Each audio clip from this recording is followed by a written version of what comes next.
Puji Tuhan, segala puji dan segala hormat hanya bagi Dia yang sudah memungkinkan kita untuk mengusahakan dan memelihara ibadah pendalam Alkitab yang disertai dengan perjamuan suci. Puji Tuhan, saya tidak lupa menyapa anak-anak Tuhan, umat Tuhan yang sedang mengikuti pemberitaan firman Tuhan lewat live streaming video internet untuk Facebook dimanapun Anda berada.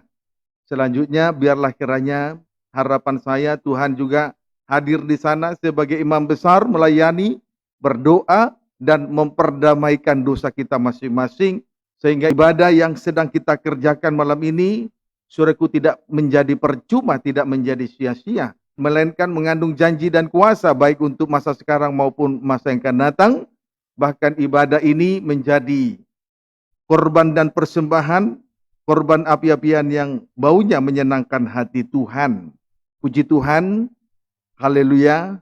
Selanjutnya kita mohonkan kemurahan Tuhan supaya kiranya Tuhan membukakan firman-Nya bagi kita sekaliannya. Mari kita sambut firman penggembalaan untuk ibadah pendalaman Alkitab dari studi Rut, pasal yang ketiga. Puji Tuhan. Dan kita akan memperhatikan pasal yang ketiga ini dari ayat 1 sampai dengan ayat yang ke-18. Memang kita sudah mendapat penjelasan dari Rut pasal yang ketiga ayat 1 pada 2 minggu berturut-turut. Namun saya tetap akan menyampaikan dengan tandas bahwa isi pokok dari Rut pasal 3 ayat 1 sampai dengan ayat 18 dibagi dalam dua kisah. Satu, Rut 3 ayat 1 sampai dengan ayat 7. Isi pokoknya adalah Rut berada di bawah kaki Boas. 2, Rut 3 ayat 8 sampai dengan ayat 18. Isi pokoknya adalah Rut memohon supaya Boas rela menjadi penebusnya. Puji Tuhan. Boas rohani itulah pribadi dari Tuhan Yesus Kristus yang tidak bisa terlepas daripada gandum, yakni firman Allah. Boas rohani itulah pribadi dari Tuhan Yesus Kristus yang tidak bisa terlepas daripada gandum, yakni firman Allah. Selanjutnya, kita akan melihat suatu kehidupan yang rohani yang membawa dirinya rendah di bawah kaki salib Kristus. Selanjutnya, kita akan melihat suatu kehidupan yang rohani yang membawa dirinya rendah serendah-rendahnya di bawah kaki salib Kristus, yakni 1, perempuan berdosa, 2, Maria atau saudara Marta dan Lazarus. 1, perempuan berdosa, 2, Maria, itulah saudari dari Marta dan Lazarus. Puji Tuhan. Sekarang kita akan melihat tentang perempuan berdosa, juga yang merupakan membawa kehidupannya rendah serendah-rendahnya di kaki salib Kristus. Amin. Puji Tuhan.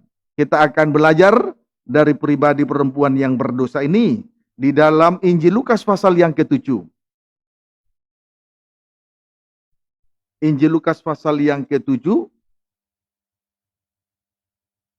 ayat 36 terlebih dahulu. Injil Lukas pasal yang ke-7 ayat 36 terlebih dahulu. Baca judulnya. Demikian firman Tuhan. Ya. Yesus diurapi oleh perempuan berdosa. Ya. Seorang Farisi mengundang Yesus untuk datang makan di rumahnya. Yesus datang ke rumah orang Farisi itu lalu duduk makan. Puji Tuhan. Seorang Farisi, dia adalah Simon si Kusta, mengundang Yesus untuk datang makan di rumahnya. Puji Tuhan, seorang Farisi yang tidak lain tidak bukan dia adalah Simon si Kusta, mengundang Yesus untuk datang makan di rumahnya. Puji Tuhan. Kemudian Yesus pun memenuhi undangan itu, saudara, lalu duduk makan di rumah Simon si Kusta, orang Farisi itu. Puji Tuhan. Dari sikap orang Farisi ini, sekilas pandang menunjukkan bahwa ia sama seperti yang tertulis di dalam Wahyu 22 ayat 17. Dari sikap Farisi ini, sekilas pandang menunjukkan bahwa ia sama seperti yang tertulis di dalam Wahyu 22 ayat 17. Yaitu A. Seorang utusan Tuhan yang dipenuhkan dengan Roh Kudus. B. Mempelai Tuhan atau gereja Tuhan yang sempurna. Puji Tuhan, itulah inti dari Wahyu 22 ayat 17. Seorang utusan Tuhan yang dipenuhkan dengan Roh Kudus. Kemudian B. Mempelai Tuhan atau gereja Tuhan yang sempurna. Sekilas pandang, ia sama seperti itu. Sekilas pandang, ia sama seperti seorang utusan Tuhan, seorang hamba Tuhan yang dipenuhkan dengan Roh Kudus. Amin, saudaraku. Kemudian, sama seperti mempelai Tuhan atau gereja Tuhan yang sempurna. Kiranya dapat dipahami dengan baik. Puji Tuhan. Amin, saudaraku. Puji Tuhan. Memang di situ kita melihat roh dan mempelai itu berkata, coba tampilkan dulu Wahyu. Roh dan pengantin perempuan itu berkata, marilah. Kata marilah menunjukkan undangan. Amin, saudaraku, undangan. Kiranya dapat dipahami dengan baik. Lalu kemudian ayat 37 kita kembali membaca Injil Lukas 7 ayat 37 sampai dengan 38. Demikian firman Tuhan. Terus? Di kota itu ada seorang perempuan yang terkenal sebagai seorang berdosa. Di kota itu ada seorang perempuan yang terkenal sebagai seorang berdosa. Banyak orang berdosa tapi belum tentu terkenal, bukan? Amin. Tetapi perempuan ini terkenal karena sebagai seorang yang berdosa, sebagai seorang berdosa. Berarti bisa dibayangkan dosanya itu luar biasa. Bisa dibayangkan dosanya itu luar biasa. Lanjut, bagian B.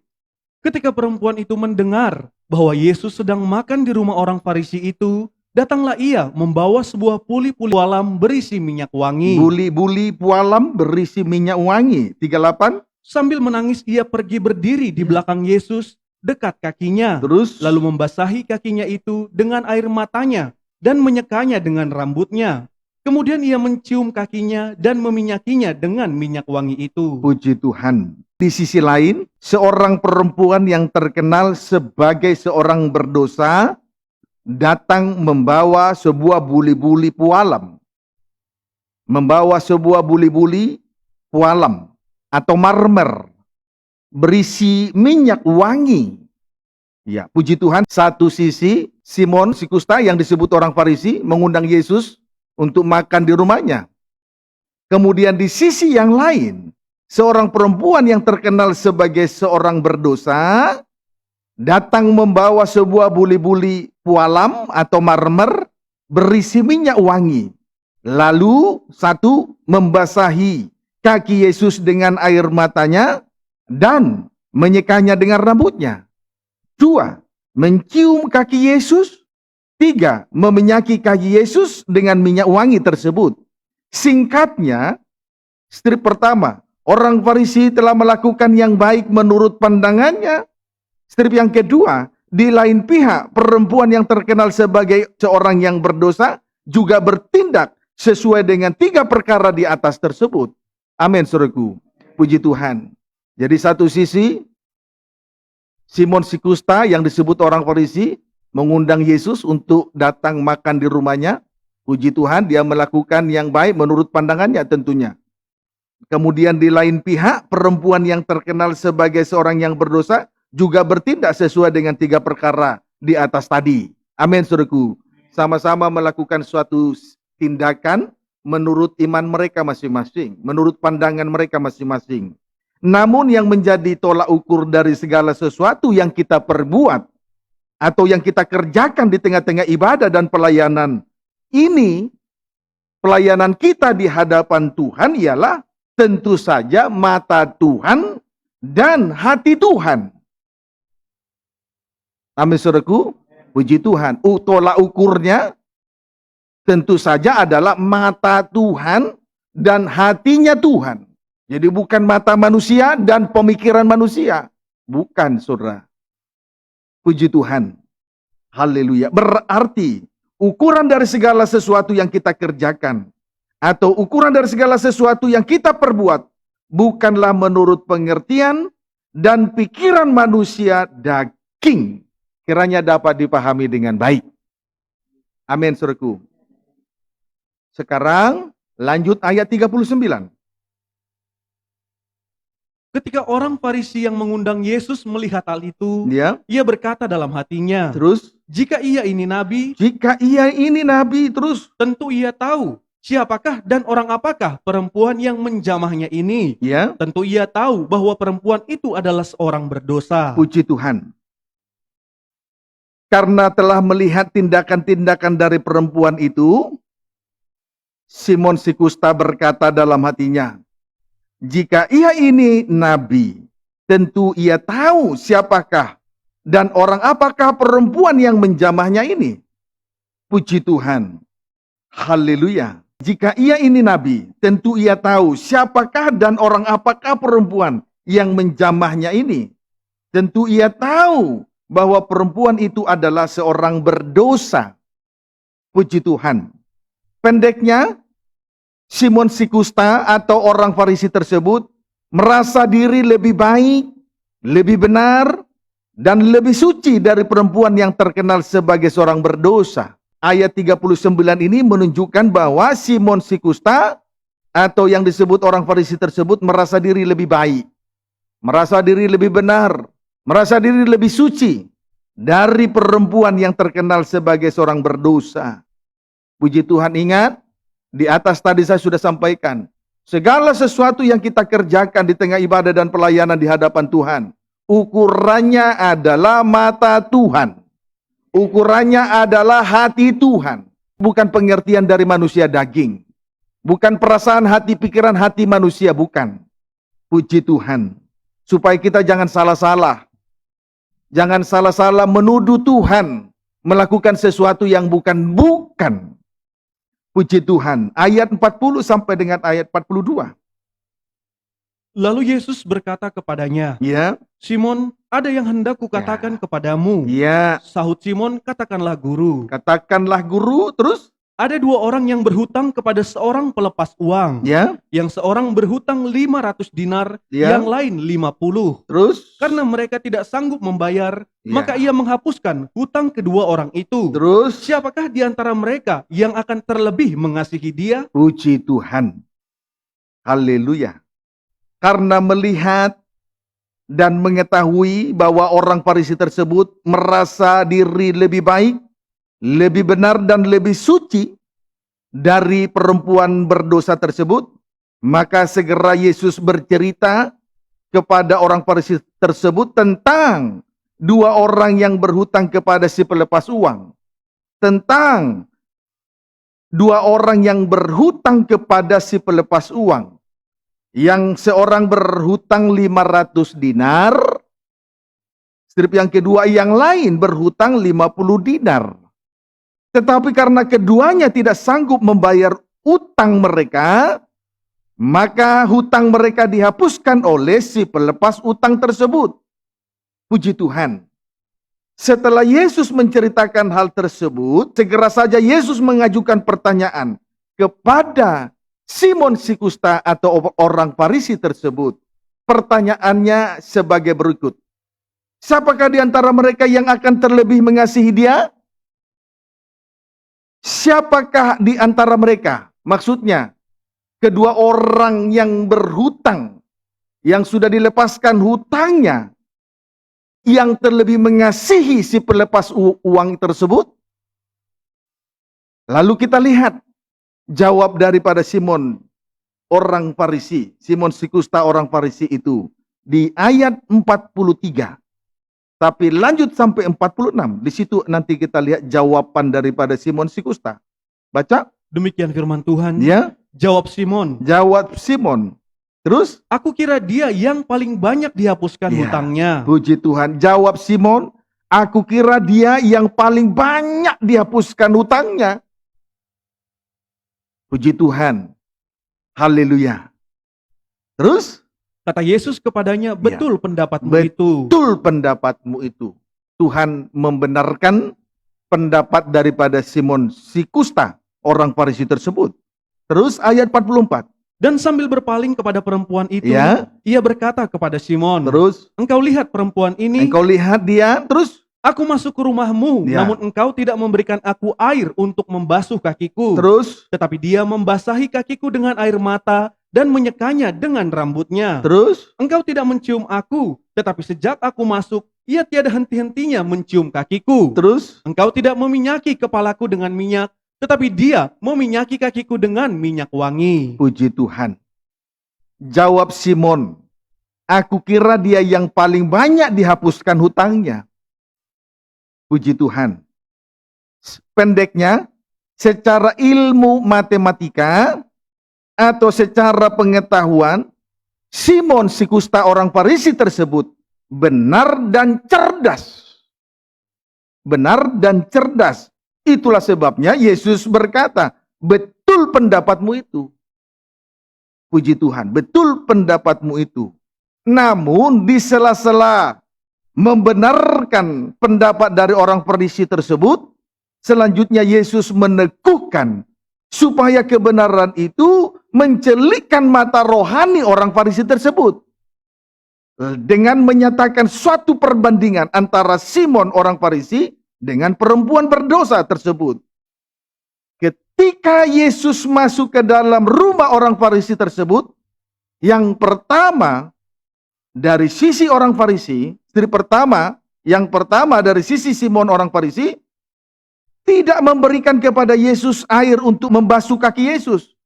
Strip yang kedua, dari sisi perempuan berdosa, membasahi kaki Yesus dengan air mata, dan menyekanya dengan rambutnya. Amin.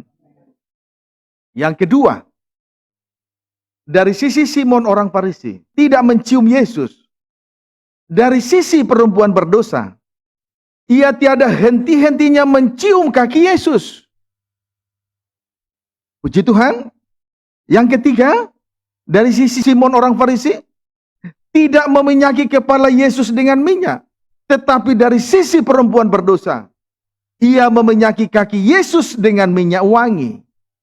Pendeknya, tiga hal yang wajar yang seharusnya dapat dilakukan oleh Simon orang Farisi, Simon si kusta orang Farisi, sebagaimana dengan adat istiadat orang Yahudi. Namun tiga hal tersebut tidak dilakukan oleh Simon orang Farisi selama Yesus ada di rumahnya.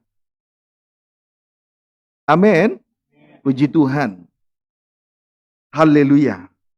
Satu, Simon si kusta tidak memberikan air kepada Yesus untuk membasuh kaki Yesus. Nanti bandingkan dengan Yohanes 2 ayat 6.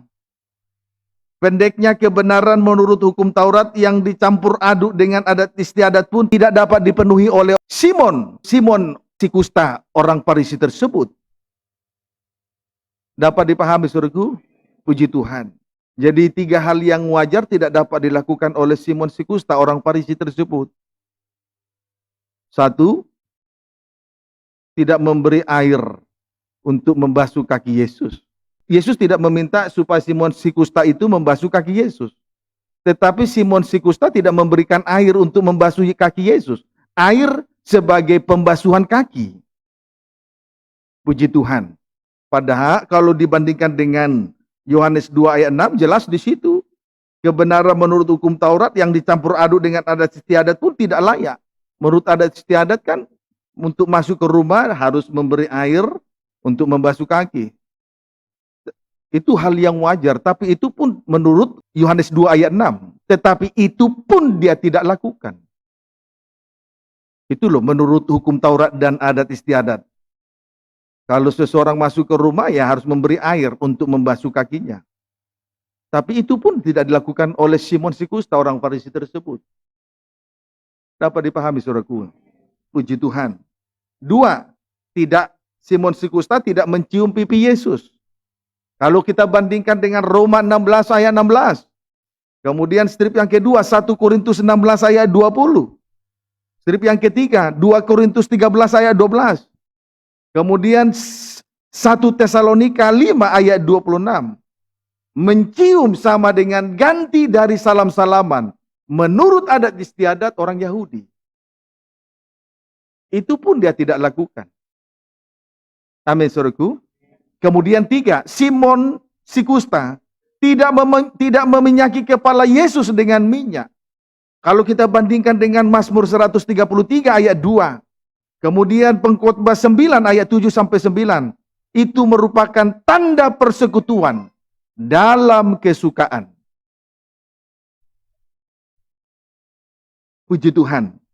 Sebetulnya ketiga perkara tersebut adalah hal yang wajar untuk dilakukan menurut hukum Taurat dan menurut adat istiadat orang Yahudi. Namun ketiga hal tersebut tidak dilakukan oleh Simon, si kusta orang Farisi tersebut. Puji Tuhan. Jadi ketika Yesus datang ke rumahnya, Simon si kusta mengundang Yesus untuk makan di rumahnya. Tetapi ketika Yesus datang ke rumahnya, ia tidak memberi air untuk membasuh kaki. Kemudian ia tidak mencium Yesus, pipi kanan dan pipi kiri Yesus, sebagai tanda salam-salaman. Itu juga hal yang wajar saja. Lalu yang ketiga, tidak meminyaki rambut atau kepala Yesus. Itu juga merupakan hal yang wajar saja. Tanda persekutuan dalam kesukaan. Puji Tuhan. Sebaliknya, perempuan berdosa melakukan tiga hal di luar kewajaran manusia. Sebaliknya, perempuan berdosa melakukan tiga hal di luar kewajaran. Yakni satu, membasahi kaki Yesus dengan air matanya dan menyekanya dengan rambutnya. Amin. Dua, tiada henti-hentinya mencium kaki Yesus. Tiada henti-hentinya mencium kaki Yesus. Kalau Simon si kusta, dia tidak mencium pipi kanan dan pipi kiri Yesus. Tetapi perempuan yang berdosa ini tiada henti-hentinya mencium kaki Yesus. Yang ketiga, perempuan yang berdosa itu meminyaki kaki Yesus dengan minyak wangi. Meminyaki kaki Yesus dengan minyak wangi. Puji Tuhan. Sekarang, selanjutnya, kita akan melihat arti rohani dari tiga perkara tersebut. Arti rohani dari tiga perkara tersebut. Satu, membasahi kaki Yesus dengan air mata dan menyekanya dengan rambutnya. Satu, membasahi kaki Yesus dengan air mata dan menyekanya dengan rambutnya. Puji Tuhan. Menyeka dengan rambut artinya segala kemuliaan dipersembahkan hanya bagi Allah. Amin, saudaraku. Segala kemuliaan dipersembahkan atau diperuntukkan hanya bagi Allah. Bukan untuk yang lain-lain. Kiranya dapat dipahami dengan baik. Sebab rambut panjang dari seorang wanita itu merupakan gambaran dari ketundukannya kepada laki-laki. Itu merupakan tanda ketundukannya kepada seorang laki-laki. Puji Tuhan. Kiranya dapat dipahami dengan baik. Haleluya. Biarlah kiranya segala puji, segala hormat, dan segala kemuliaan dan pengagungan hanya bagi Dia. Dari sekarang sampai selama-lamanya. Sampai Maranatha, Tuhan Yesus datang kembali sebagai Raja dan mempelai pria surga. Puji Tuhan. Haleluya. 1 Korintus 11.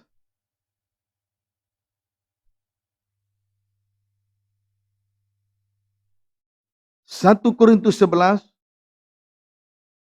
ayat yang ke-6 sampai dengan ayat yang ke-7.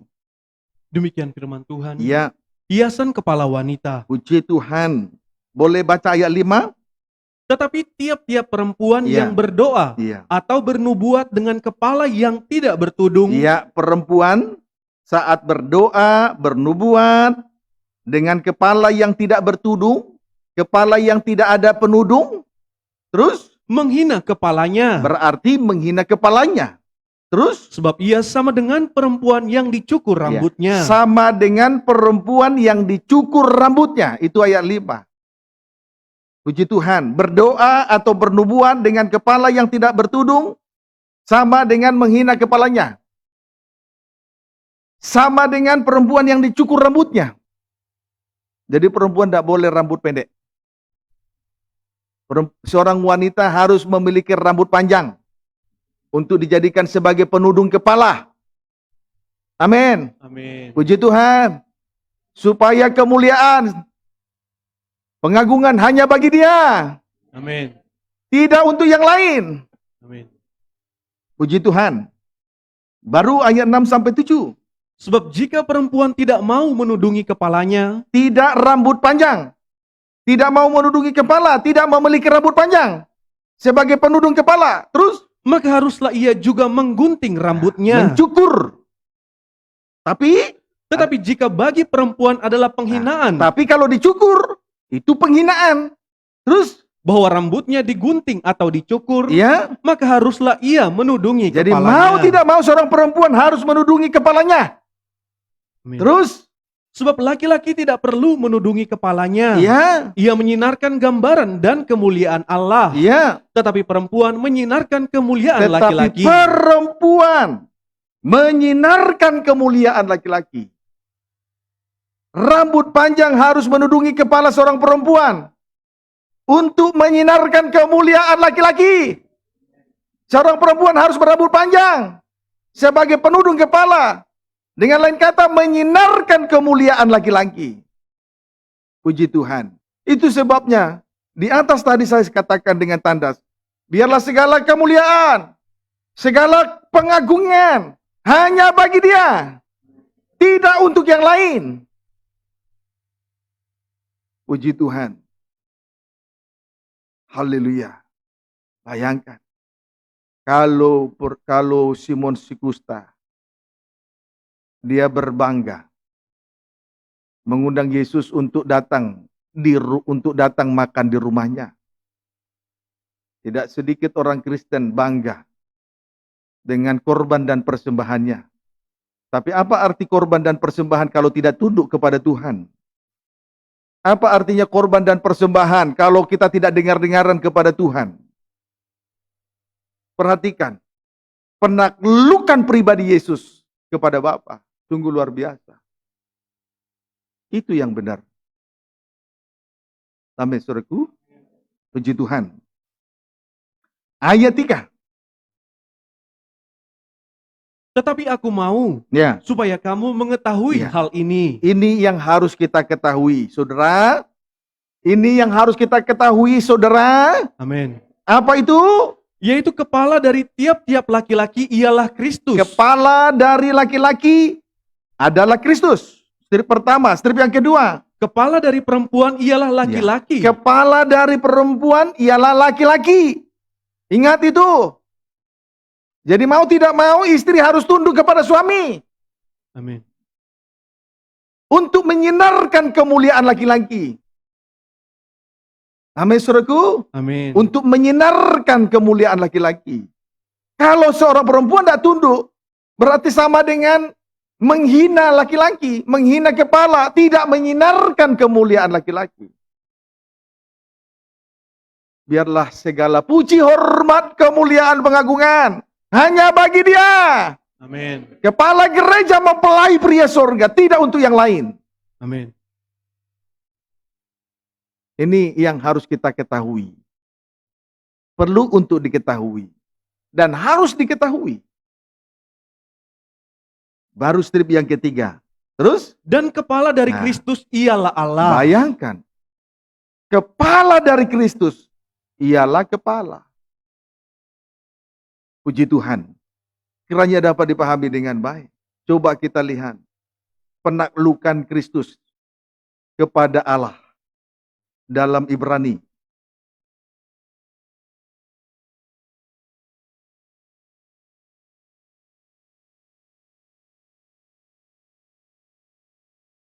Lihat.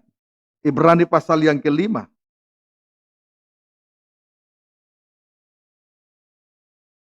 Lihat ayat 5 mulai sampai ayat 8. Demikian firman Tuhan. Iya. Yesus sebagai imam besar. Iya. Baca. Demikian pula Kristus tidak memuliakan dirinya sendiri Iya, tidak memuliakan dirinya sendiri, terus dengan menjadi imam besar. dengan menjadi imam besar. Yesus Kristus adalah imam besar menurut peraturan Melkisedek. Tetapi ia tidak memuliakan dirinya sendiri dengan menjadi imam besar.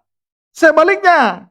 Terus, Tetapi dimuliakan oleh Dia yang berfirman kepadanya, ya, Anakku engkau, anakku engkau. engkau telah kuperanakan pada hari ini. Ayat 6. Sebagaimana firman-Nya dalam suatu nas lain, Ya, engkau adalah imam untuk selama-lamanya Terus? menurut peraturan Melkisedek. menurut peraturan Melkisedek. Berarti keimamannya tidak akan berubah. Kekal sampai selama-lamanya. Amin, saudaraku. Amin. Ayat 7. Dalam hidupnya sebagai manusia, Sebagai manusia, terus Ia telah mempersembahkan doa dan permohonan ia dengan ratap tangis dan keluhan kepada Dia yang sanggup menyelamatkannya dari maut. terus Dan karena kesalehannya, karena kesalehannya, Ia terus telah didengarkan. terus Dan sekalipun Ia adalah anak, sekalipun ia adalah anak, terus Ia telah belajar menjadi taat dari apa yang telah dideritanya. ia telah belajar menjadi taat dari apa yang telah dideritanya. Tunduk dan pasrah. Dia telah menaklukkan dirinya kepada Allah. Sekalipun dia adalah anak. Puji Tuhan, sekalipun dia adalah imam besar menurut peraturan Melkisedek. Amin, saudaraku. Artinya keimamannya kekal, tidak beralih. Puji Tuhan. Haleluya. Tetapi sekalipun ia adalah anak, ia tunduk dan pasrah menaklukkan diri kepada Allah Bapa. Puji Tuhan. Jadi saudaraku, jelas rambut panjang menyinarkan kemuliaan laki-laki. Menyinarkan kemuliaan kepala.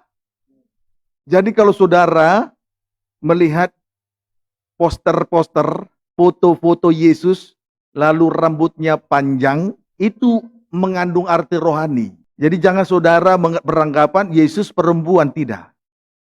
Itu semua mengandung arti rohani. Termasuk ada kumis dan jenggot. Amin, saudaraku. Puji Tuhan. Kiranya dapat dipahami dengan baik. 1 Korintus 11 ayat 15. Jadi kalau Kristus sebagai anak juga tunduk dan pasrah kepada Allah Bapa, teramat lebih. Perempuan harus menyinarkan kemuliaan laki-laki. Puji Tuhan. Biarlah kiranya kita meneladani apa yang telah dikerjakan oleh Yesus. Amin. Ia telah menaklukkan dirinya. Puji Tuhan. Ayat 15. Demikian firman Tuhan. Ya. Tetapi bahwa adalah kehormatan bagi perempuan Kehormatan bagi perempuan.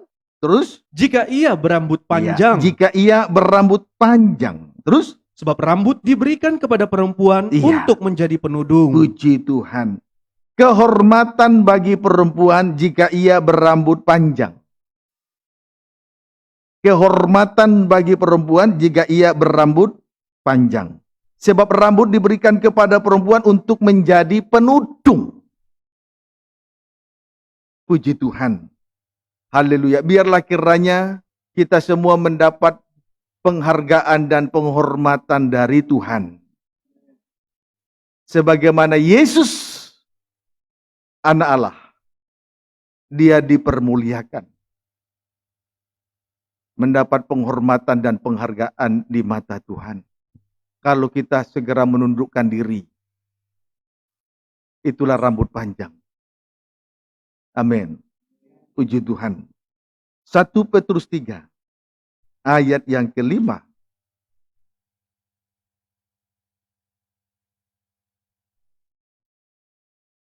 Baca. Demikian firman Tuhan. Ya. Hidup bersama suami istri. Ya. Sebab demikianlah caranya perempuan-perempuan kudus dahulu berdandan. Ya. Demikianlah caranya perempuan-perempuan kudus dahulu berdandan. Seperti apa? Terus? yaitu perempuan-perempuan yang menaruh pengharapannya kepada Allah. Menaruh pengharapannya kepada Allah, terus Mereka tunduk kepada suaminya. mereka tunduk kepada suaminya. Kesimpulannya, ketundukan seorang perempuan kepada suaminya merupakan hiasan di kepala. Merupakan hiasan di kepala. Atau mahkota di kepala wanita. Puji Tuhan, mendapat penghargaan dan penghormatan dari Tuhan. Puji Tuhan. Jadi saudara, bukan berarti kalau seorang perempuan memiliki gelar tinggi, lalu dia harus mengatur suaminya dengan kepandaian. Tidak. Justru seorang perempuan mendapat penghargaan dan penghormatan dari Allah kalau dia menundukkan dirinya kepada kepala. Ketundukan seorang istri kepada suaminya itu merupakan, saudaraku, itu perhiasan kemuliaan dari kepala. Kiranya dapat dipahami dengan baik. Jangan kita sama seperti perempuan yang tidak tunduk kepada suami. Itu mengeringkan tulang suami. Membusukkan tulang suami. Amin, saudaraku. Puji Tuhan. Kalau tulang busuk, apa yang bisa diperbuat? Tidak ada. Kiranya dapat dipahami dengan baik. Haleluya. Biarlah segala puji, hormat, kemuliaan, dan pengagungan hanya bagi Dia. Dari sekarang sampai selama-lamanya. Puji Tuhan. Sekarang arti rohani dari 3 perkara tersebut. Yang kedua, tanpa henti-hentinya mencium kaki Yesus. Yang kedua, tiada henti-hentinya mencium kaki Yesus. Puji Tuhan. Mencium kaki Yesus. Berbicara tentang penyembahan. Sebagai puncak ibadah kita di atas muka bumi ini. Mencium kaki Yesus. Itu berbicara tentang penyembahan sebagai puncak dari ibadah kita di atas muka bumi ini. Biarlah kiranya kita senantiasa membawa hidup kita rendah di bawah kaki salib Kristus. Amin, saudaraku. Puji Tuhan. Itu merupakan tempat yang terindah. Mengapa saya katakan itu sebagai tempat yang terindah? Segera saja kita membaca Injil Matius pasal yang ke-23. Ayat 1 sampai dengan ayat yang ke-10. Agak cepat ya. Injil Matius 23 ayat 1 sampai 10. Demikian firman Tuhan. Iya. Yesus mengecam ahli-ahli Taurat dan orang-orang Farisi. Iya. Maka berkatalah Yesus kepada orang banyak dan kepada murid-muridnya. Katanya, ahli-ahli Taurat dan orang-orang Farisi telah menduduki kursi Musa. Iya, menduduki kursi Musa berarti menunjukkan diri mereka sebagai pemimpin. Terus? Sebab itu turutilah dan lakukanlah segala sesuatu yang mereka ajarkan kepadamu. Terus? Tetapi janganlah kamu turuti perbuatan-perbuatan mereka. Jangan turuti perbuatan-perbuatan mereka. Terus? Karena mereka mengajarkannya, tetapi tidak melakukannya. Mengajar tapi tidak melakukan. Terus? Mereka mengikat beban-beban berat, lalu meletakkannya di atas bahu orang. Mengajarkan berita salib, menyampaikan berita salib. Terus? Tetapi mereka sendiri tidak mau menyentuhnya. Tetapi mereka sendiri tidak mau memikul salib. Ayat 5. Semua pekerjaan yang mereka lakukan hanya dimaksud supaya dilihat orang. Ya, pekerjaan yang mereka lakukan hanya dimaksud supaya dilihat orang. Prakteknya, terus? Mereka memakai tali sembayang yang lebar dan jubah yang panjang. Prakteknya memakai tali sembayang yang lebar dan jubah yang panjang. 1, 2. Mereka suka duduk di tempat terhormat dalam perjamuan dan di tempat terdepan di rumah ibadah. Suka duduk di tempat terhormat dalam perjamuan dan di tempat terdepan di rumah ibadat. Kemudian? Mereka suka menerima penghormatan di pasar dan suka dipanggil rabi. Kemudian suka menerima penghormatan di pasar dan suka dipanggil rabi. Puji Tuhan. Lalu yang ketiga, terus? Tetapi kamu janganlah kamu disebut rabi. Ya. Karena hanya satu rabimu dan kamu semua adalah saudara. Ya. Yang kedua tadi, mereka suka duduk di tempat terhormat dalam perjamuan dan di tempat terdepan rumah ibadat. Lalu yang ketiga, suka menerima penghormatan di pasar dan suka dipanggil rabi. Puji Tuhan. Inilah ibadah dan pelayanan daripada ahli Taurat dan orang Farisi. Puji Tuhan. Haleluya. Singkatnya, ibadah mereka tidak sampai kepada puncaknya. Tidak sampai kepada puncak ibadah. Singkatnya, ibadah dan pelayanan daripada ahli Taurat dan orang Farisi tidak sampai kepada puncaknya. Perlu untuk diketahui, puncak ibadah adalah doa penyembahan. Kalau menjalankan ibadah hanya secara Taurat, berarti ibadahnya belum memuncak. Belum sampai kepada puncaknya. Amin, saudaraku. Puji Tuhan. Kalau hanya untuk pamer-pamer, hanya untuk dilihat oleh orang lain, itu ibadah yang belum sampai kepada puncaknya. Lalu lihat ayat yang ke-8. Terus. Tetapi janganlah kamu disebut rabi, Ya. karena hanya satu rabimu, Ya. dan kamu semua adalah saudara. Puji Tuhan. Haleluya. Di tengah ibadah dan pelayanan, biarlah kiranya kita semua saling memperhatikan satu dengan yang lain. Itu yang disebut saudara bersaudara. Amin. Saudara bersaudara berarti saling memperhatikan satu dengan yang lain, bukan? Amin. Terus. Dan janganlah kamu menyebut siapapun bapa di bumi ini. Puji Tuhan. Lalu. Karena hanya satu bapamu, yaitu Dia yang di sorga. Terus. Janganlah pula kamu disebut pemimpin. Ya. Karena hanya satu pemimpinmu, yaitu Hanya Mesias. satu pemimpin, yaitu Mesias. Terus. Barang siapa terbesar di antara kamu, Ya. hendaklah ia menjadi pelayanmu. Terus. Dan barang siapa meninggikan diri, ia akan direndahkan. Dan barang siapa merendahkan diri, ia akan ditinggikan. Ayat 8 sampai dengan ayat 12. Inilah ibadah yang membawa kita sampai pada puncaknya. Itulah doa penyembahan. Apa buktinya? Barang siapa merendahkan diri, ia akan ditinggikan. Ia akan berada di tempat yang tinggi. Inilah puncak ibadah. Berada di tempat yang tinggi. Sama dengan doa penyembahan. Ini yang Tuhan mau. Kiranya dapat dipahami dengan baik. Amin, saudaraku. Puji Tuhan. Kalau ibadah ini sudah berada di tempat yang tertinggi, kalau ibadah ini sudah memuncak, maka orang yang sudah berada pada puncak ibadah, dengan lain kata, hidup dalam doa penyembahan, sama artinya berada di dalam penyerahan diri sepenuh untuk taat kepada kehendak Allah, maka kehidupan yang semacam ini terlepas dari daya tarik bumi. Saudaraku, kalau pemimpin menurut ukuran dunia adalah siapa yang berkuasa itu pemimpin. Amin, saudaraku. Tetapi kalau ibadah sudah berada di tempat yang tertinggi, sudah berada pada puncaknya, itulah doa penyembahan. Dengan lain kata, hidup dalam penyerahan diri sepenuh untuk taat kepada kehendak Allah, terlepas dari daya tarik bumi. Tidak suka dihormati, tidak suka dipanggil rabi, tidak suka dipanggil guru, tidak mau diakui menjadi orang yang nomor satu. Tidak mau disebut menjadi orang yang number one. Amin, saudaraku. Lepas dari daya tarik bumi. Kiranya dapat dipahami dengan baik. Puji Tuhan. Mari kita lihat satu perkara yang lepas dari daya tarik bumi. Di dalam Wahyu, pasal yang ke-8 ayat 3 sampai dengan ayat ke-4. Wahyu 8 ayat 3 sampai dengan ayat yang ke-4. Silakan. Demikian firman Tuhan. Ya. Meterai yang ke-7. Materai yang ke-7.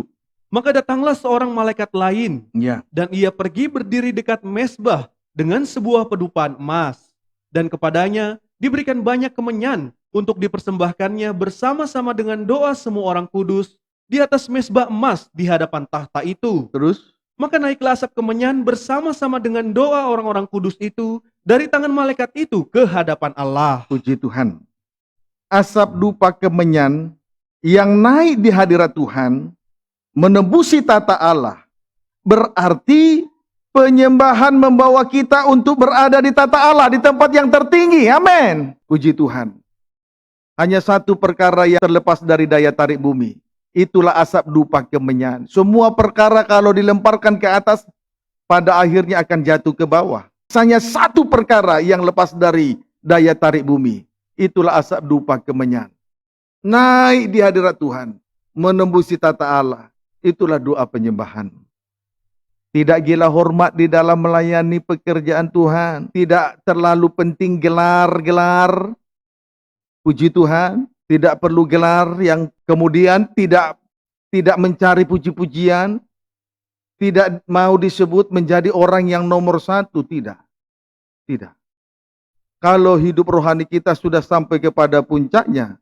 Dengan lain kata hidup dalam penyembahan. Sama artinya hidup dalam penyerahan diri sepenuh untuk taat kepada kehendak Allah. Kehidupan yang semacam ini terlepas dari daya tarik bumi. Puji Tuhan. Tidak bermega terhadap atribut-atribut yang sumbernya dari bawah, dari bumi. Puji Tuhan. Ya kalau ada gelar ya puji Tuhan saja. Kalau diberkati ya puji Tuhan saja. Tidak terikat dengan perkara-perkara di bawah. Amin, saudaraku. Puji Tuhan. Pendeknya, tidak henti-hentinya. Puji Tuhan. Perempuan yang berdosa itu mencium kaki Yesus. Kita kembali membaca Injil Lukas pasal yang ke-7 tadi. Ayat 45. Demikian firman Baca. Tuhan. Ya. Engkau tidak mencium aku, Ya. tetapi sejak aku masuk, Engkau tidak mencium aku. Yesus berkata kepada Simon si kusta orang Farisi, engkau tidak mencium aku. Selanjutnya Yesus berkata kepada dia, terus, tetapi sejak aku masuk, terus, ia tiada henti-hentinya ia mencium tiada kakiku. henti-hentinya mencium kakiku. Perempuan berdosa tiada henti-hentinya mencium kaki Yesus. Puji Tuhan.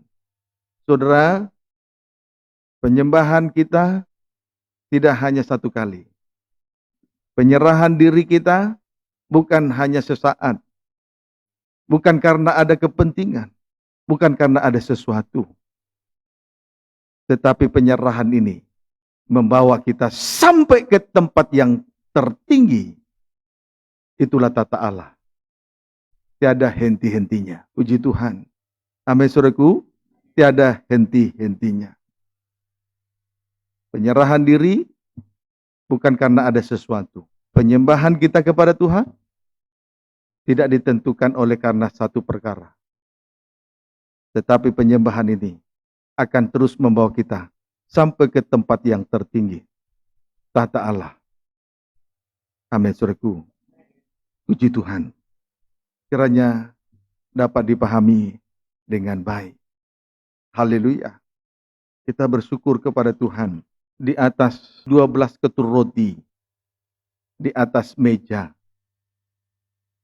Puji Tuhan, semuanya diolah dari tepung yang terbaik. Satu ketur roti terbuat dari 2/10 eva, tepung yang terbaik. Kemudian 12 ketur roti ini, puji Tuhan, diatur menjadi 2 tumpuk, masing-masing terdiri dari 6 ketul roti. Tetapi di atas 2 tumpuk roti itu, di atasnya itu ada cawan. Cawan emas, lalu disitulah kemenyan tulen itu dicurahkan. Puji Tuhan, ada apinya. Jadi saudara, pembukaan firman memberi suatu pengertian yang baik kepada kita. Pengertian yang baik inilah membawa hidup rohani kita sampai kepada penyembahan. Penyerahan diri sepenuhnya untuk taat kepada Allah. Amin, saudaraku. Puji Tuhan. Doakan supaya Tuhan terus bukakan firman-Nya. Dari pembukaan firman ini kita memperoleh suatu pengertian yang suci, pengertian yang mulia. Dan pengertian inilah dan sekaligus ibadah inilah membawa kita sampai kepada puncak rohani kita, doa penyembahan. Puji Tuhan, bagaikan kemenyan tulen yang dicurahkan di atas 2 tumpuk roti, masing-masing terdiri dari 6 ketur roti. Puji Tuhan, haleluya. Kemudian arti rohani dari 3 perkara tersebut, 3 perempuan berdosa meminyaki kaki Yesus dengan minyak wangi. Perempuan berdosa meminyaki kaki Yesus dengan minyak wangi.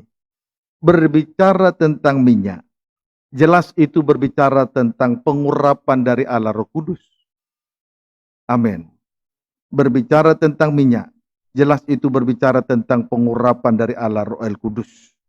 Puji Tuhan, saudara, kita sekarang ini berada dalam kegiatan ruh.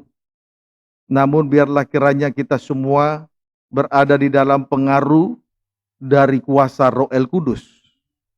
Pengaruh yang besar dari kuasa Roh Kudus. Haleluya. Arti rohani dari ketiga perkara tersebut. Yang ketiga, perempuan berdosa meminyaki kaki Yesus dengan minyak wangi. Puji Tuhan, berbicara tentang minyak, jelas itu berbicara tentang pengurapan dari Allah Roh Kudus.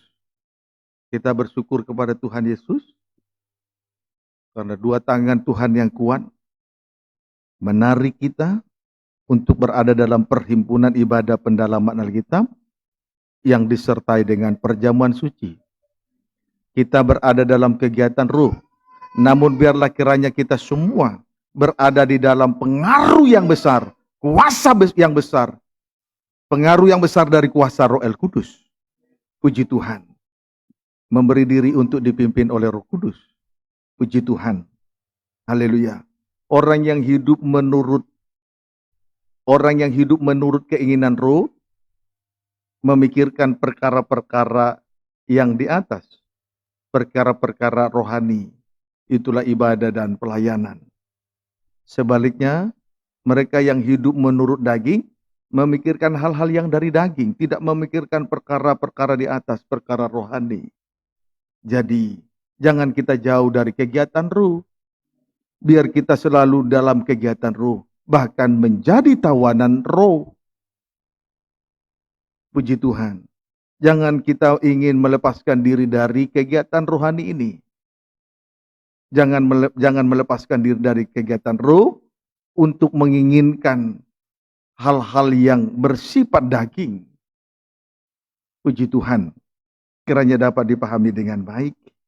Kita lihat dulu pribadi Yesus dalam pengaruh yang besar dari kuasa Roh Kudus.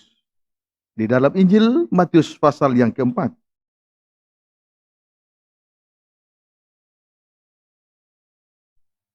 Injil Matius 4 yang ayat yang pertama, baca. Demikian firman Tuhan. Puji Tuhan. Pencobaan di padang gurun. Pencobaan di padang gurun. Ya, silakan. Maka Yesus dibawa oleh Roh ke padang gurun Ya. untuk dicobai iblis. Puji Tuhan. Yesus dibawa oleh Roh Kudus ke padang gurun untuk dicobai iblis. Puji Tuhan. Singkatnya, ayat ini menunjukkan kepada kita bahwa Yesus benar-benar dibawa pengaruh yang besar dari kuasa Roh Kudus. Amin, saudaraku. Dibawa kuasa yang besar dari pengaruh Roh Kudus. Puji Tuhan. Biarlah seluruh kehidupan kita betul-betul dibawa pengaruh Roh Kudus. Puji Tuhan, di sini kita melihat Yesus dibawa oleh Roh Kudus ke padang gurun untuk dicobai oleh iblis. Puji Tuhan. Haleluya. Ini bertolak belakang dengan perbuatan keinginan daging. Sangat bertolak belakang dengan keinginan daging. Amin, saudaraku. Puji Tuhan. Tetapi karena Yesus berada dalam pengaruh yang besar dari kuasa Roh Kudus, maka dia dibawa ke padang gurun dengan satu tujuan, untuk dicobai iblis, sesuatu yang tidak diinginkan, sesuatu yang tidak dikehendaki oleh daging tentunya. Amin, saudaraku. Puji Tuhan. Bantu doanya, bahwa kita boleh menikmati kemurahan dari Tuhan. Haleluya. Biasanya manusia daging berusaha untuk melepaskan diri dari ujian, cobaan. Tetapi mereka yang hidup di bawah kuasa dan pengaruh yang besar dari kuasa Roh Kudus, rela untuk menghadapi cobaan. Amin, saudaraku. Puji Tuhan. Ayat yang kedua sampai dengan ayat yang ke-10. Dan setelah berpuasa 40 hari dan 40 malam, Akhirnya laparlah Yesus. Laparlah Yesus terus. Lalu datanglah si pencoba itu Iya. dan berkata kepadanya, Iya. "Jika engkau anak Allah, perintahkanlah supaya batu-batu ini menjadi roti." Terus. Tetapi Yesus menjawab, "Ada tertulis, manusia hidup bukan dari roti saja, tetapi dari setiap firman yang keluar dari mulut Allah." Terus. Kemudian iblis membawanya ke kota suci dan menempatkan dia di bubungan bait Allah. Iya. Lalu berkata kepadanya, Iya. "Jika engkau anak Allah, jatuhkanlah dirimu ke bawah, Iya. sebab ada tertulis, mengenai engkau ia akan memerintahkan malaikat-malaikatnya, Iya. dan mereka akan menatang engkau di atas tangannya, supaya kakimu jangan terantuk kepada batu." Terus. Yesus berkata kepadanya, Iya. "Ada pula tertulis, janganlah engkau mencobai Tuhan Allahmu." Iya. Terus. Dan iblis membawanya pula ke atas gunung yang sangat tinggi dan memperlihatkan kepadanya semua kerajaan dunia dengan kemegahannya, Iya. dan berkata kepadanya, Iya. "Semua itu akan kuberikan kepadamu jika engkau sujud menyembah aku." Terus. Maka berkatalah Yesus kepadanya, "Enyalah iblis, sebab ada tertulis, engkau harus menyembah Tuhan Allahmu dan hanya kepada Dia sajalah engkau berbakti." Puji Tuhan. Lihat, kalau kita berada di bawah pengaruh yang besar dari kuasa Roh El Kudus, berkemenangan terhadap cobaan. Sampai suruhku, berkemenangan terhadap pencobaan. Dan mereka yang hidup di bawah pengaruh yang besar dari kuasa Roh Kudus, menghormati pembukaan firman Allah. Kalau kita mau menghormati pembukaan firman Allah, nilai daripada pembukaan firman lebih tinggi daripada yang lain. Derajatnya lebih tinggi dari yang lain. Maka Tuhan akan memberi kemenangan kepada kita semua. Puji Tuhan. Amin suruhku. Haleluya. Itu kehidupan yang dipenuhkan Roh Kudus. Mampu menghadapi ujian. Yang pertama. Yang kedua. Menghormati pembukaan firman. Yesus tiada satu kali pun melangkahi pembukaan firman. Dia menghormati pembukaan firman. Lebih dari yang lain. Lebih dari soal makan minum. Karena bagi Yesus, bagi mereka yang hidup dalam pengaruh yang besar dari kuasa Roh Kudus, mereka itu hidup dari perkataan yang keluar dari mulut Allah. Kemudian, tidak mau mencobai Tuhan. Lalu yang ketiga, hidup di dalam penyembahan yang benar. Kalau kita menyembah Allah yang hidup, Tuhan memperlihatkan keindahan surga. Tetapi kalau anak Tuhan menyembah setan, maka setan akan memperlihatkan keindahan dunia. Biarlah kiranya kehidupan kita betul-betul dalam pengaruh yang besar dari kuasa Roh Kudus. Memberi kemenangan dalam setiap pencobaan, menghormati pembukaan firman.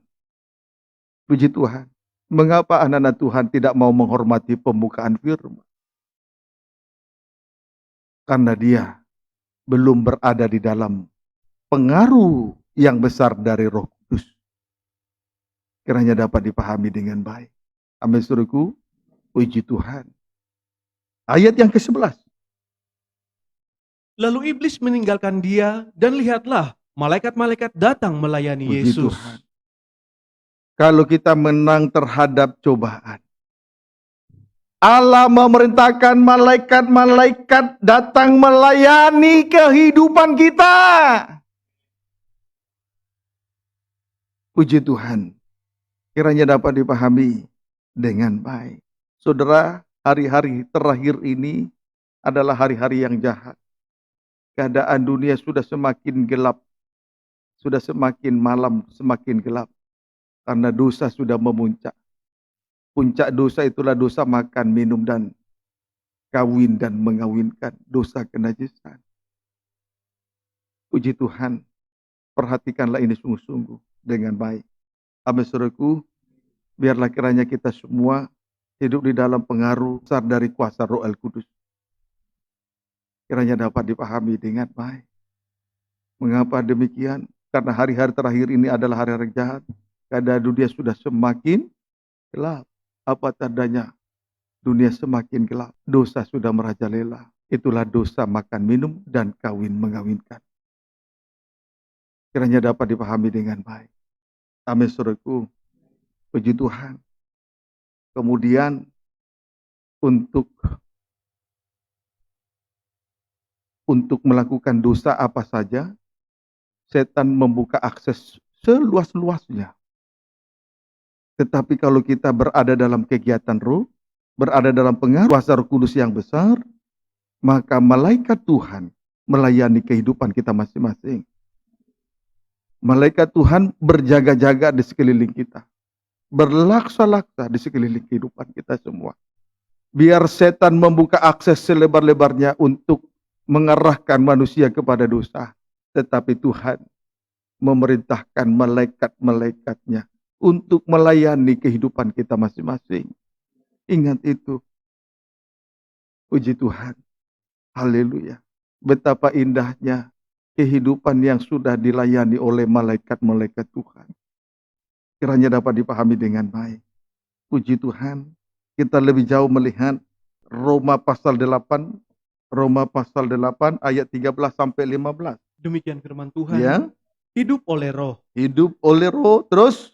Sebab jika kamu hidup menurut daging, Ya. kamu akan mati. Ya. Boleh baca ayat 12 dulu. Jadi saudara-saudara. Jadi saudara-saudara, kita adalah orang berhutang. Kita adalah orang berhutang. Puji Tuhan. Terus? Tetapi bukan kepada daging. Bukan kepada daging. Baik daging orang tua, baik daging saudara laki-laki, baik daging saudara perempuan. Siapa saja. Terus? Supaya hidup menurut daging. Tidak. Terus? Sebab jika kamu hidup menurut daging, kamu akan mati. Terus? Tetapi jika oleh roh kamu mematikan perbuatan-perbuatan tubuhmu, Iya. kamu akan hidup.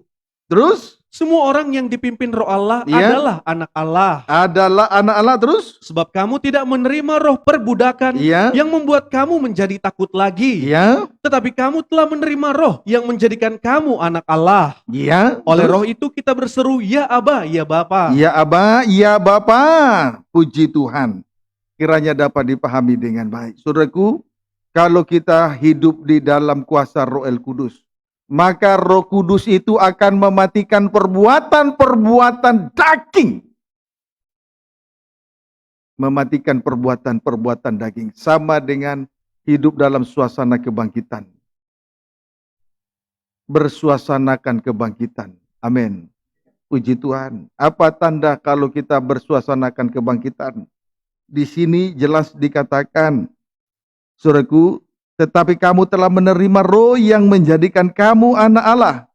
Oleh roh itu kita berseru, ya Aba, ya Bapa. Kita berseru, ya Aba, ya Bapa. Oleh roh itu kita berseru, ya Aba, ya Bapa. Puji Tuhan, mengakui bahwa Tuhan Yesus Kristus adalah Bapa yang baik. Puji Tuhan. Saudaraku, Bapa yang baik tidak akan memberikan batu kalau anaknya minta roti. Lihat kerugian kalau hidup di bawah hukum Taurat, itulah batu. Batu sama itu menunjuk hukum Taurat. Kerugian kalau berada di bawah hukum Taurat. Mata ganti mata, gigi ganti gigi. Arti rohaninya kejahatan dibalas dengan kejahatan. Tetapi Bapa yang baik tidak memberi batu kepada anak yang meminta roti. Itu kasih karunia, itu kemurahan. Amin saudaraku, puji Tuhan. Yesus adalah roti hidup, roti yang turun dari surga. Mengapa? Sebab Yesus telah memecah-mecahkan segenap hidupnya di atas kayu salib. Itu kasih karunia. Kemudian Bapa yang baik tidak memberi ular ketika anaknya minta ikan. Puji Tuhan. Ular itu menunjuk kepada iblis atau setan. Haleluya. Puji Tuhan. Sedangkan ikan itu menunjuk kepada kuasa Roh El Kudus. Kiranya dapat dipahami dengan baik. Amin saudaraku. Puji Tuhan. Haleluya. Nah, saudaraku, kita bersyukur kepada Tuhan. Dia adalah Bapa yang baik. Tidak memberikan batu kalau anaknya minta roti. Tidak memberikan ular kalau anaknya minta ikan. Puji Tuhan. Kiranya dapat dipahami dengan baik. Kita lihat itu di dalam Galatia pasal yang kelima. Bapa yang baik tidak memberi batu kepada anak yang meminta roti. dan tidak memberikan ular kepada anak yang meminta ikan. Sebagai bukti, Galatia pasal yang ke-5, ayat yang ke-16 dan 18. Demikian firman Tuhan. Ya, Hidup menurut daging atau roh. ya. Maksudku ialah Maksudku ialah terus hiduplah oleh roh. hiduplah oleh roh. Amin. Amin. Terus, Maka kamu tidak akan menuruti maka keinginan saya daging. dan saudara tidak akan menuruti keinginan daging. Tidak hidup menurut tabiat daging. 18.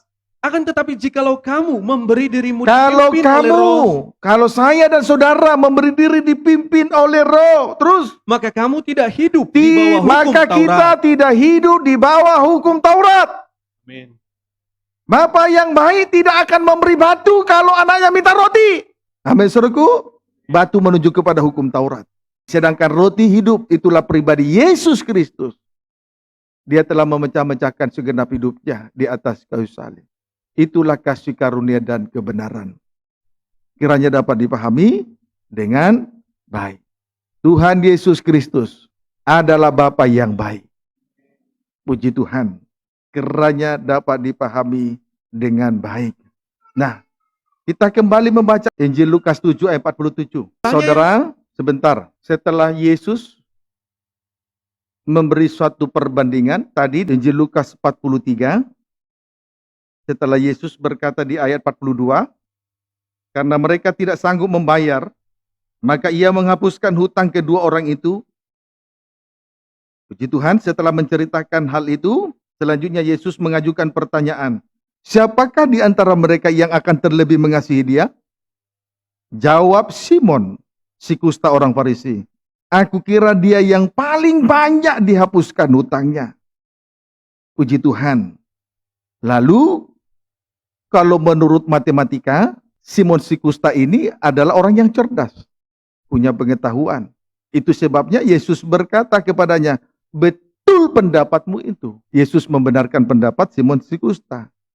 Tapi di sela-sela dia membenarkan pendapat Simon si kusta, orang Farisi itu, Yesus sekaligus menyatakan suatu kebenaran untuk mencelikan mata rohani daripada Simon si kusta.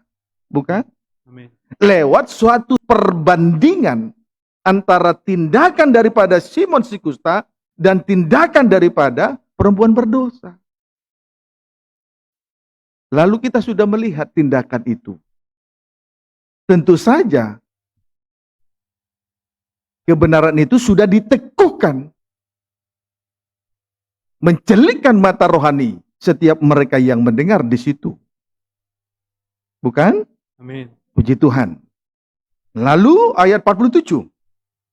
Sebab itu aku berkata kepadamu. Sebab itu aku berkata kepadamu. Yesus berkata kepada Simon si kusta.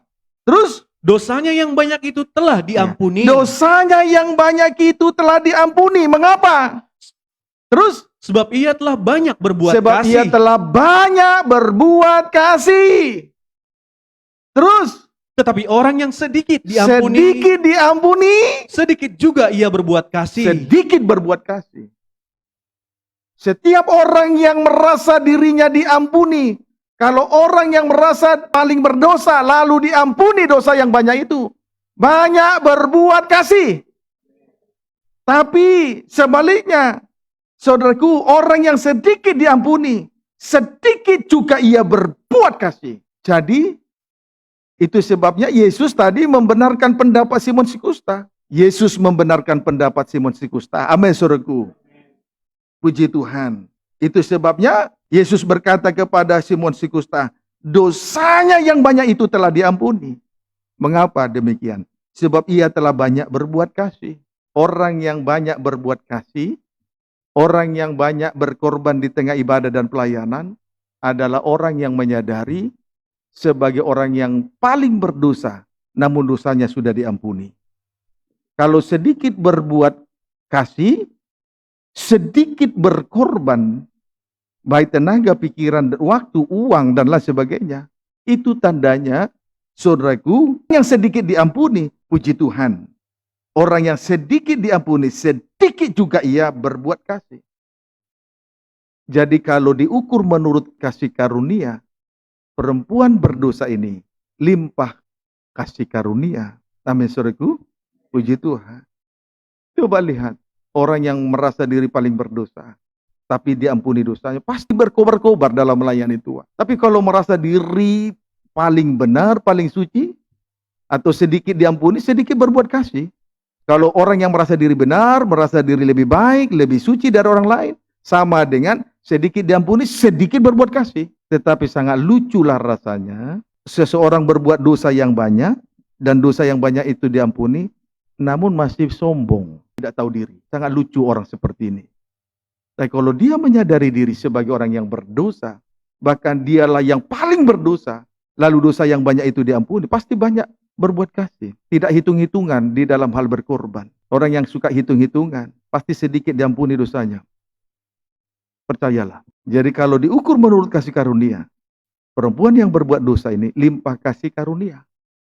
Digambarkan seperti seorang yang berhutang 500 dinar, yang seorang lagi 50 dinar. Puji Tuhan, kiranya dapat dipahami dengan baik. Sebetulnya angka 50 itu juga ditemukan di dalam tabernakel. Ditemukan di dalam surga. Angka 500 tidak ditemukan di dalam tabernakel. Tetapi kalau dosanya yang banyak itu diampuni, itu kasih karunia. Dapat dipahami, saudaraku? Puji Tuhan. Kiranya dapat dipahami dengan baik. Ayo, semakin bijaksanalah. Semakin dewasalah. Kalau orang hitung-hitungan dengan tenaga pikiran dan waktu, pasti dosanya diampuni. Sedikit diampuni orang semacam ini. Dan orang semacam ini adalah orang yang tidak pernah menyadari dirinya sebagai orang yang berdosa. Ayo, jangan hitung-hitungan dalam hal berkorban. Karena dosa yang banyak itu sudah banyak diampuni oleh Tuhan. Kalau memang tugas kita harus membersihkan gereja, mengatur kursi, itu kasih karunia. Tuhan sudah berikan kendaraan, waktu kita menerima berkat kendaraan sepeda motor, kita berkata, puji Tuhan, digunakan untuk melayani pekerjaan Tuhan. Tetapi setelah dosanya diampuni, dia lupa melayani pekerjaan Tuhan dengan menggunakan motornya. Ini orang yang tidak menyadari kasih karunia. Dapat dipahami, saudaraku. Puji Tuhan. Ayo, belajarlah dewasa. Ingat dosa yang banyak sudah diampuni Tuhan. Amin, saudaraku. Puji Tuhan. Ayat 48. Lalu ia berkata kepada perempuan itu, Iya. dosamu telah diampuni. Lalu ia berkata kepada perempuan itu, dosamu telah diampuni. Puji Tuhan. Haleluya. Bersyukurlah kalau dosa yang banyak itu telah diampuni oleh Tuhan. Amin. Ingat siapa kita dahulu sebelum dipanggil oleh Tuhan. Kita datang dengan latar belakang yang berbeda-beda. Ada orang yang hidup dalam perdukunan sebagai kutuk nenek moyang, hidup dalam kenajisan, dalam percabulan, penyembahan berhala, dosa kejahatan, dosa kecemaran, kesombongan, keangkuhan. Tetapi kalau pada akhirnya Tuhan berkata, dosamu telah diampuni, itu kemurahan. Amin. Kehidupan yang tidak terdapat dalam kerajaan surga, tetapi mendapat bagian dalam kerajaan surga, itu kemurahan. Secara khusus angka 500 tidak ditemukan di dalam tabernakel, saudaraku. Dapat dipahami, saudaraku. Amin. Tetapi kalau dosa yang banyak itu diampuni, itu kemurahan. Puji Tuhan. Ayat 49 sampai 50. Dan mereka yang duduk makan bersama dia Iya. berpikir dalam hati mereka, Ya. siapakah ia ini sehingga ia dapat mengampuni dosa? Siapakah ia ini sehingga ia dapat mengampuni dosa terus? Tetapi Yesus berkata kepada perempuan Iya. itu, Tetapi Yesus berkata kepada perempuan itu terus. imanmu telah menyelamatkan engkau, Ya. pergilah dengan selamat. Selanjutnya Yesus berkata kepada perempuan itu, imanmu telah menyelamatkan engkau, pergilah dengan selamat. Motor penggerak di tengah-tengah kita beribadah dan melayani, dan juga mengerjakan pekerjaan Tuhan adalah iman yang suci. Semakin suci, semakin iman. Semakin suci, semakin iman. Amin, saudaraku. Puji Tuhan. Kiranya dapat dipahami dengan baik. Motor penggerak di tengah-tengah kita beribadah dan melayani adalah iman yang suci. Jadi semakin suci, semakin iman. Puji Tuhan. Kiranya dapat dipahami dengan baik. Demikianlah Rut di bawah kaki Boaz. Mendapat kemurahan. Bukankah Rut adalah bangsa kafir? Bangsa Moab. Bagaikan 500 dinar. Angka yang tidak terdapat di dalam tabernakel. Tapi dosa yang banyak itu telah diampuni. Selain Yesus berkata, dosamu telah diampuni. Yesus kembali berkata pada ayat 50, imanmu telah menyelamatkan engkau. Pergilah dengan selamat. Puji Tuhan. Kesimpulannya, akhir kata, setiap kehidupan yang mau masuk dalam penebusan, sudah seharusnya membawa diri untuk selalu berada di kaki salib Kristus. Tuhan Yesus memberkati kita semua.